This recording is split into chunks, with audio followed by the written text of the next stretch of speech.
Hello everyone, this is MTG Degree, my name is Luke, and today we're going to talk about the Ban and Restricted update that came out just today. Now this was actually a much bigger update than I think most people expected, so let's go over the contents. Okay, so the first one I think most people saw coming, which was that Bugan was banned from Modern. Now, this is because the Eldrazi decks in Modern have just been rampaging all over the place. It was almost 50% Eldrazi, which is a ridiculous percentage. So that's been banned just to get rid of that ridiculous, overwhelming percentage of a deck. Now, it still has Eldrazi Temple unbanned, and that was the one other card that people were thinking could be banned instead of Eye of Ugin.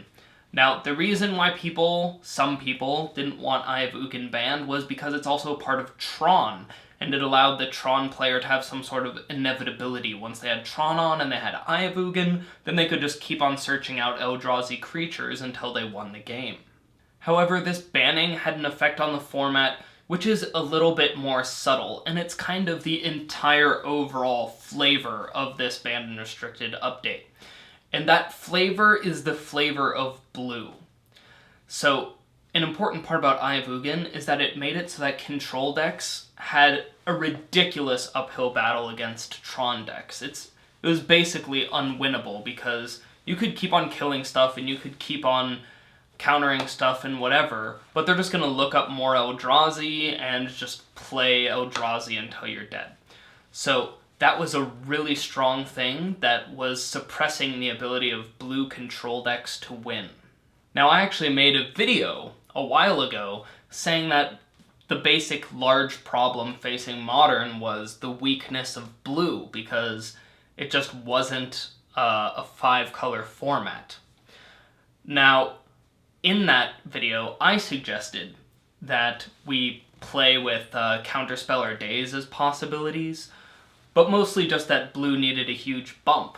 And I actually decided to kind of put my money where my mouth is and buy some copies of Ancestral Vision, because that was another possibility that Ancestral Vision could be unbanned, Ancestral Vision, and that would give blue some of the power that it needs to grind out long games.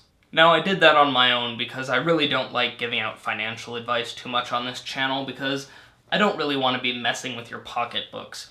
But I do now have 4 Ancestral Visions now that it's just been unbanned, so that's pretty awesome. Now, the thing about Ancestral Visions is that it's a little bit more fair than Treasure Cruise and Dig Through Time, which were recently banned.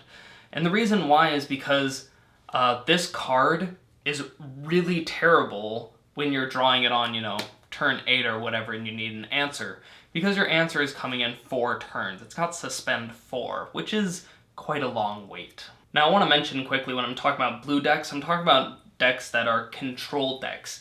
I did have on my previous video about Modern some people saying, oh, but there's Merfolk and Infect, whereas blue is being played in those so that you can play the creatures that you're going to bash face with. They're not necessarily there for the things that blue does for a format, offer counterspells and card draw.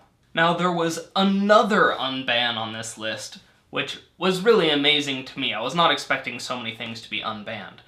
And that was Sword of the Meek. Now, Sword of the Meek and Thopter Foundry you can put together in order to get crazy value. And it's actually kind of funny because this is also a blue-tinted unban.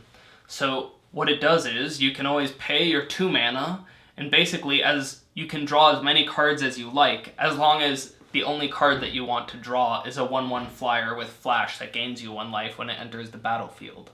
Now that certainly sounds like a win condition to me, and I am certainly expecting it to be tried as a blue win condition in control decks going forward, and we'll see how that ends up, but I am going to try it, that is for sure.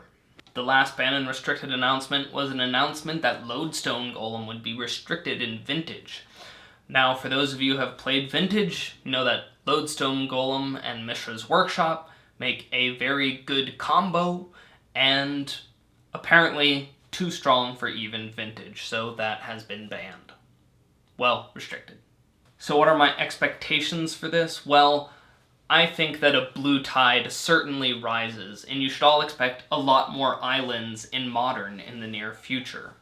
And as far as my personal reaction to it, I think it's awesome, because I made a video asking for a thing, and then I got a thing. I don't think that my voice is actually loud enough for Wizards to hear it, but, you know, it's kind of cool that that happened. So I'm glad that blue might be actually seeing a spot in Modern, because it really wasn't as fun as sort of a 4-color format with one color that kind of just, like, makes sure that you draw your cards in the right order.